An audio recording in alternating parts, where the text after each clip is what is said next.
My last video was about how I use reverb on vocals. And while I was making that video, I got to thinking about how I was using reverb when I first got into this in the late 70s and early 80s. And the reason I thought about it is because back then all I had was this really crappy spring reverb. It was good for like big washed out sounds. If I wanted something short and fast and exciting, I didn't have it. So what I ended up doing was dragging my guitar amp into the hallway that went to my studio in my parents' basement. And I would run a signal into the guitar amp, and then I would put these Radio Shack PZM microphones in there and pick up the sound of whatever I was running to the amp, reverberating in the hallway, and then run that back into my mixer. And it sounded kind of cool. And then I ended up moving on, and I got some digital reverbs and stuff like that. And then years later, I ended up working in Nashville a lot at Blackbird Studios, and they have live echo chambers there. And what we would do is usually those chambers were connected to the room where the drums were at. So we just kind of cracked the door a little bit, put some mics in there, and I would just record whatever the sound of the drums were going into there and print those. And then at home, I would use those sounds. But what a lot of people don't realize is that live echo chambers were kind of the primary way that big studios got reverb and space into the recordings. Probably one of the most famous ones would be the Abbey Road Studio live echo chamber, which they've made plugins of. I found this so fascinating. I had actually read a story about the making of one of the Alan Parsons Project albums and that their reverbs sounded so cool. They were using this live echo chamber, and it just sounded like nothing else out there. But somebody ended up going down to where the chamber was. I think they had it below the studio. And they went down there and found out that it was partway filled with water, which was giving it this unique sound. Nobody had been down there for a long time. I was so inspired by all the different types of spaces and the ability to make different sounds. So I started thinking about how much fun that was and how cool it was. So I thought, I'll do a little experiment. I'll actually set up a live echo chamber out here in my garage and all that. And so I did that. And here's my little adventure and my little experiment. Check it out.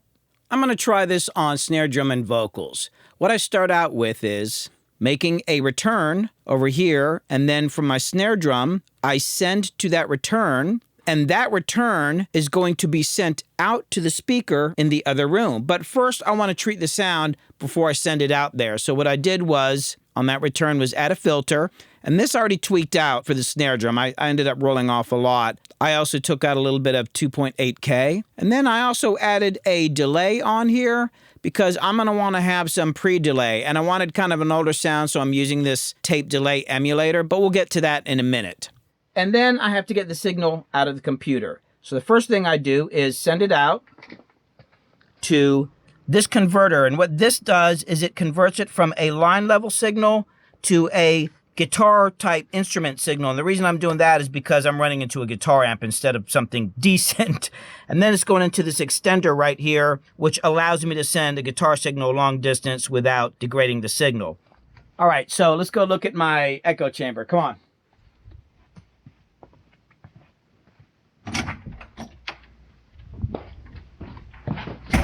So this is my garage and my studio expansion that I'm working on. This is going to end up being my new entrance and also a filming room. But it's not actually ideal for an echo chamber because it's got parallel walls, so you're going to get flutter echoes and stuff like that. And also, in an echo chamber, you wouldn't want any absorbent material. And I've got like my insulation and a couch and all that. But, you know, it'll work for now, just for this experiment. Let me show you how I'm amplifying the sound. Come over here.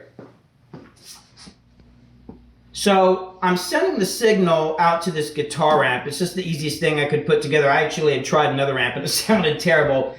You would actually, if you're really doing an echo chamber, you'd want a really nice full range speaker, but this will do for now. And the other thing I did is because there's sound coming out of the back, I put the other amp in this piece of wood here so it keeps any direct sound from going to the mics over there. I'm gonna hold on, I'm going to have Crystal actually play you can hit the space bar now.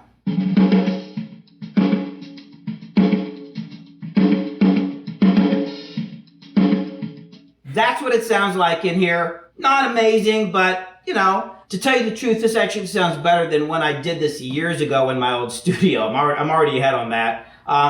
Let me show you the microphones. Come on over here. So I'm using two 414s. They're both set on omnidirectional, and I've got them spaced apart. You can see the other one is in the other end of the room.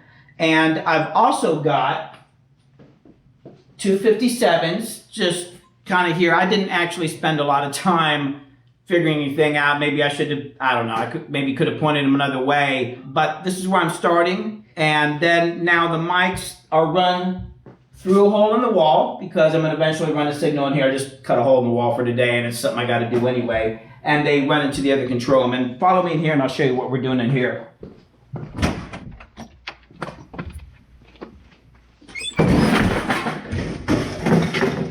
Now, I'm not going to say what just happened, but rest assured the microphones are all right.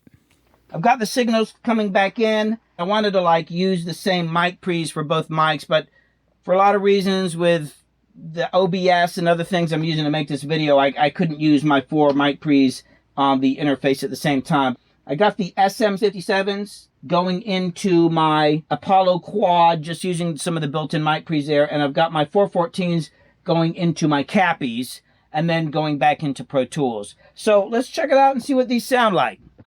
So it turns out that because of the way I am filming this, combining the video and the audio and all that stuff together, I wasn't able to record the chamber mics and film this thing at the same time. I'll probably eventually figure out. I apologize for that.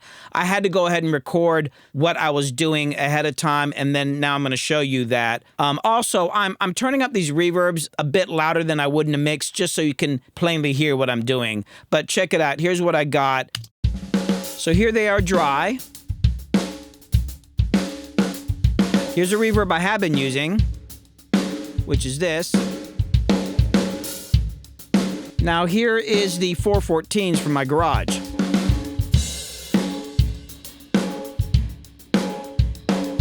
I ended up filtering it a little bit more and compressing it. I wanted the sound to kind of hold out a little bit more. Here's the 57s.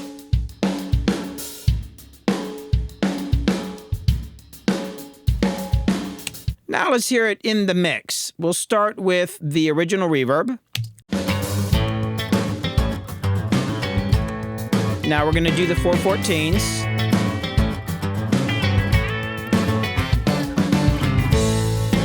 Now the 57s.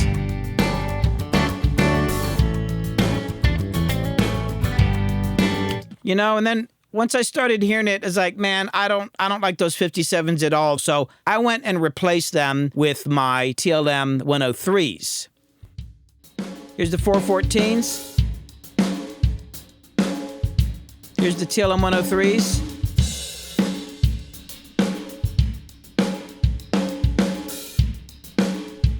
And now the original reverb.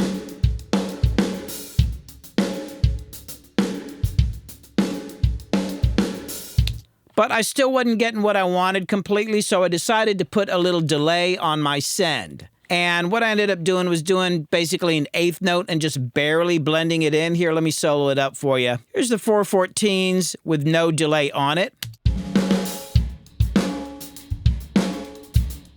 Then I added delay.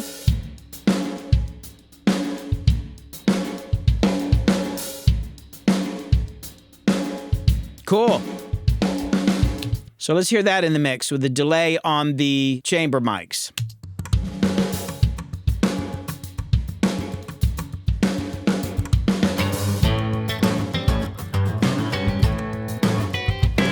And then the verb.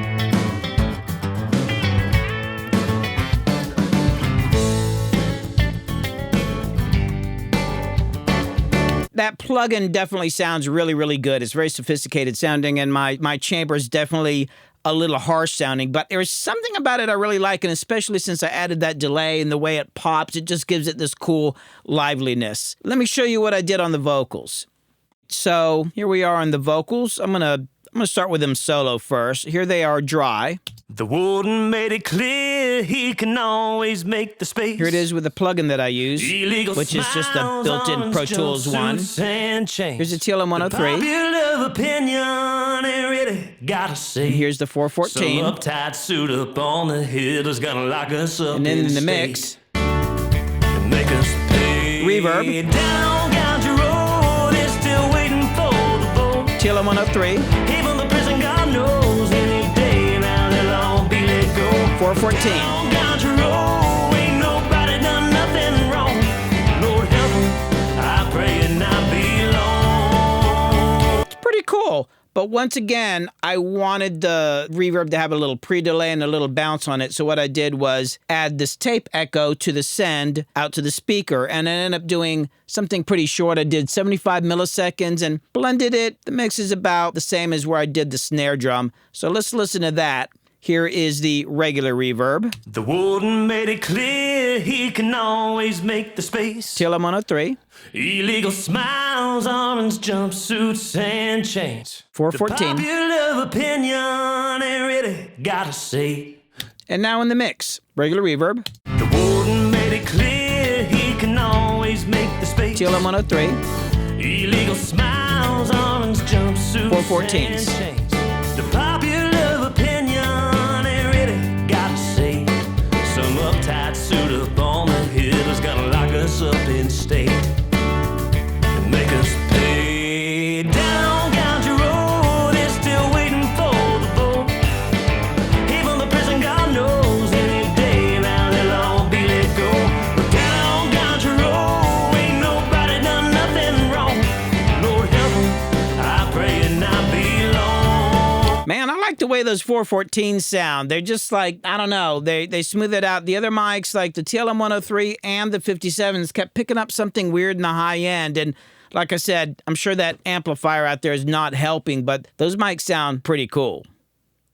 Well, that was interesting and kind of fun. I really think that if I were able to put a better speaker in here with an EQ and kind of work on the sound, I'd really have a cool live echo chamber. I might actually have to talk to my wife about parking the car somewhere else. Well, thanks for watching. Remember to subscribe and come back for more.